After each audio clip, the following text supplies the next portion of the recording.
As woodworkers, if there's one thing we know how to do, it's produce sawdust. We produce tons of it. I could probably measure the sawdust that I've produced in my 50 years of woodworking in truckloads. Unfortunately, most of the time we just throw this away. But I found a number of ways that we can make real use of this sawdust, turning it into useful parts of our lives. We need to understand that what we call sawdust is actually a mix. You know, what you sweep off the floor of your workshop, or what you get in your dust collection system, can be broken down into three categories. First of all, there are what I call chips. These are little pieces that are, you know, a couple millimeters, maybe a quarter of an inch. This is the type of stuff you get off of a router. You'll get it from a lot of this from your planer or your jointer. Those will create chips for you. And then we have stuff that's actually dust. This is much finer than the chips, and the slightest breeze will blow this away, okay? This comes from your saws, your table saw and your bandsaw, as well as sanders, like a palm sander of some sort, like a random orbital, a belt sander, or a disc sander. Any of the sanders or saws will produce this. And then we have what I call the high-grade stuff, and that's the curls that come off of when you're hand planing a piece of wood. Now, there's one other place you can get kind of the same thing, and that's if you're using a Forstner bit and a drill press. There won't be these long curls, but it'll be like cutting this in little pieces, okay? And those not only are more beautiful, but being larger, they can be used for different things. Now, like I said, typically what you'll get is a mixture of this when you sweep up your shop. But sometimes you can manage to have them separate if you have separate dust collection for different tools in your shop. Let's start off talking about what to me is the most obvious, and that's something we do here regularly in the woodworking community, and that's using sawdust for wood filler. Now, you can't just grab the sawdust off your floor and use it. What you want to do is you want to run it through a sieve. This is just a very cheap, like dollar store cheap sieve. And all I'm doing is getting rid of the big chunks, and what's gathering here on my sawdust or on my bench top is the real small stuff. I save this, I collect it. I've got a bunch of containers here with different types, sawdust, different colors of sawdust that are particular types of the wood, like acacia, teak, oak, walnut, whatever. Okay, any woods that I use, I go ahead and save some sawdust so I have it for this purpose.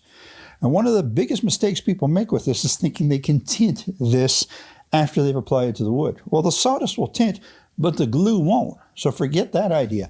You have to do this where you're going with a natural color, okay? Or if you're going to try and take, say, pine and make it look like it is walnut, then you want to use walnut sawdust for it after you've put it together.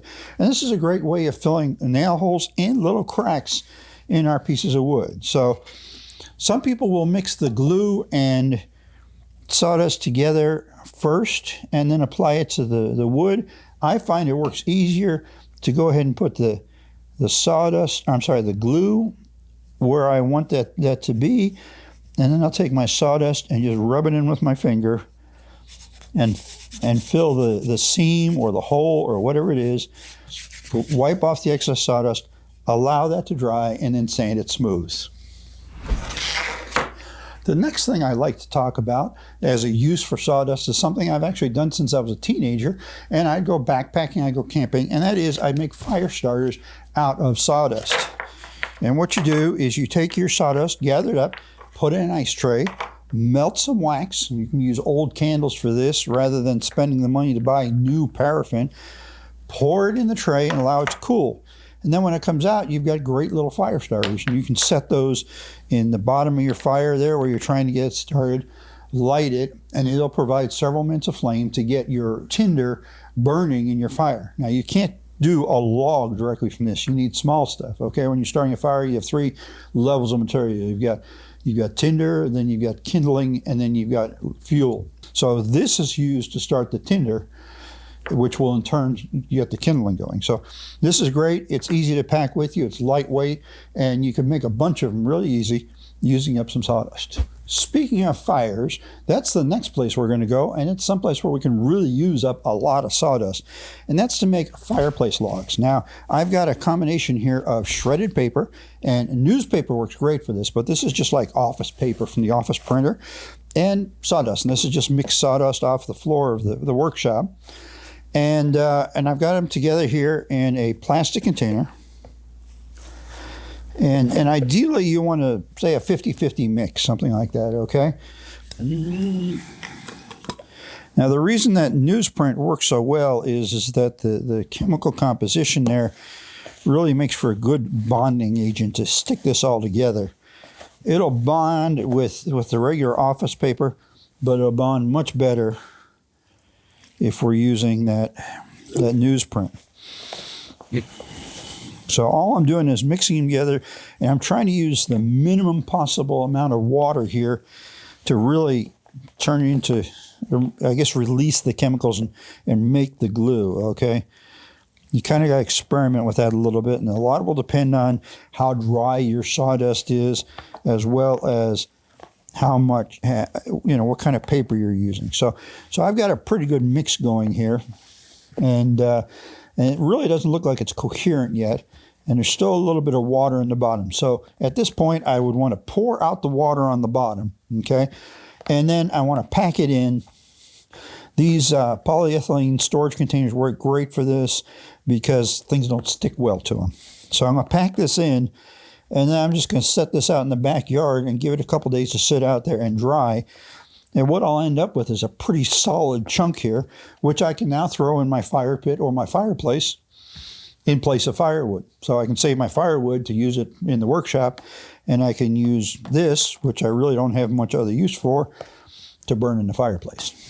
Our next possible use for all of our sawdust is for mulch and compost, and those two kind of go together. Basically, mulch that sat around long enough starts to compost, and you end up with compost out of it.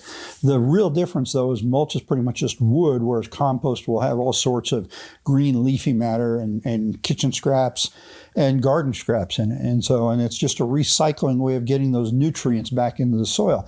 Anyone who's a real gardener knows about this and loves doing it, or at least makes it a part of their serious gardening effort. So if you're going to make compost, you need a place to do it, and I recommend far away from the house, like the far corner of your property, because it tends to stink. All right, you're talking about a decomposition process, and you want to layer the material in there. So you'll have one layer that's essentially green material. So that'll be kitchen scraps, weeds that you cut up, grass clippings, anything like that. And you'll have the next layer, which will be kind of brown matter, and that'll be sawdust, wood chips, small branches, things like that. And you just keep piling it up. And you've got to keep it moist, and you want to turn it every once in a while, and just let the bacteria work on it, the bacteria and the worms. Worms are great for composting, and it's going to turn it back into something you can use as a fertilizer, topping your garden beds with it. So that's the compost part. Now let's talk about the mulch part. Now mulch is spread out on the ground for a couple different purposes. One of them is to keep the moisture in the ground so it doesn't just all evaporate away. Another is it's decorative around, say, trees, brushes, plants of any sort. Another is that it helps insulate roots when you get a cold spell. So there's a lot of good reasons to put mulch down. Mulch is usually made of wood chips, or in our case, we can use sawdust. Now, in this case, chips work really well. You remember I had the three piles here. The middle pile of the chips work really well for that. Sawdust will blow away, but the chips will stay there. And what I tend to do is put down that first, and then I'll put some commercial mulch on top of it, because those will be even bigger pieces. I don't use curls for that because those, again, the wind will blow away, but the chips work out really well for mulch. And putting it down, I'll put a layer a couple inches deep of that, and then I'll put a layer a couple inches deep on top of that of regular commercial mulch that I buy at Home Depot or wherever, around all my trees, my brushes, and in some garden beds. While we're on that, there's a couple other things I want to mention that go hand in hand with using wood chips or sawdust in your gardens. Number one is it's a pretty good way of keeping weeds down. Okay, if you've got a garden bed, say you're growing vegetables, you have a vegetable garden, or even a decorative garden with a lot of shrubbery, say around the border of your property or in front of the house, next to the sidewalk, something like that. One of the things you want to do is keep the weeds down, and putting down mulch will help keep weeds down. So that's a useful purpose for it too. It'll also help keep slugs out of your garden. And you can even take the same mulch, the same chips we're talking about, and spread it on your paths, mixing it again with the regular mulch. And this provides you a way of keeping weeds out of the paths in your garden, if you've got a nice enough yard where you actually have some paths running through it. So all those together is a great way of using up your wood, your sawdust, so specifically your wood chips, in your garden. Our next way of using up sawdust is one of my favorites for dealing with the little curls that come off the plane. I love to collect these. I just think they're beautiful in and of themselves, especially when you mix different types of woods together and you got that great collection of different colors there.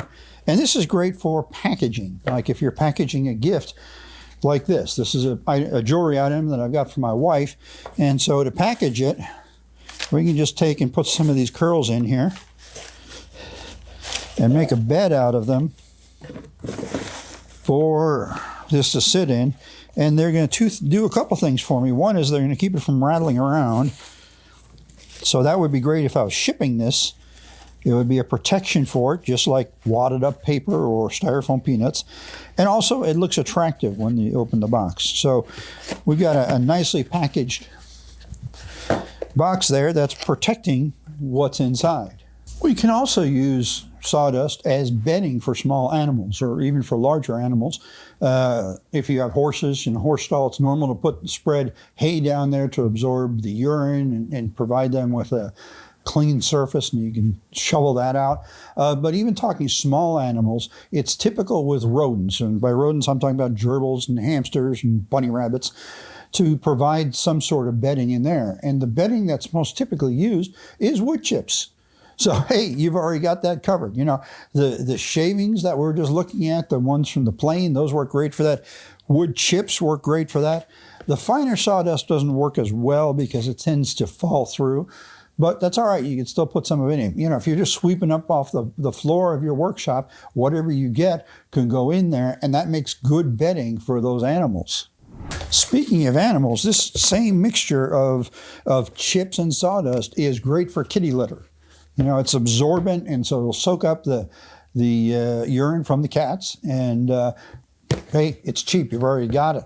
So you can put that in their litter box, and I'll guarantee you the cats are not going to sign a protest letter and send it to you saying, hey, we don't like this stuff. We want the commercial stuff. Our next item on my list is for cleaning up spills, liquid spills. You know, you get whatever, you know, oil, you're working on your car and some oil spills, some transmission fluid spills, antifreeze spills, whatever it might be. You need something to soak that up. A lot of people throw sand on it, and sand is kind of okay, but sawdust is much better. I've used this for years as a way of soaking up those spills, whether here in the workshop or outside working on my cars.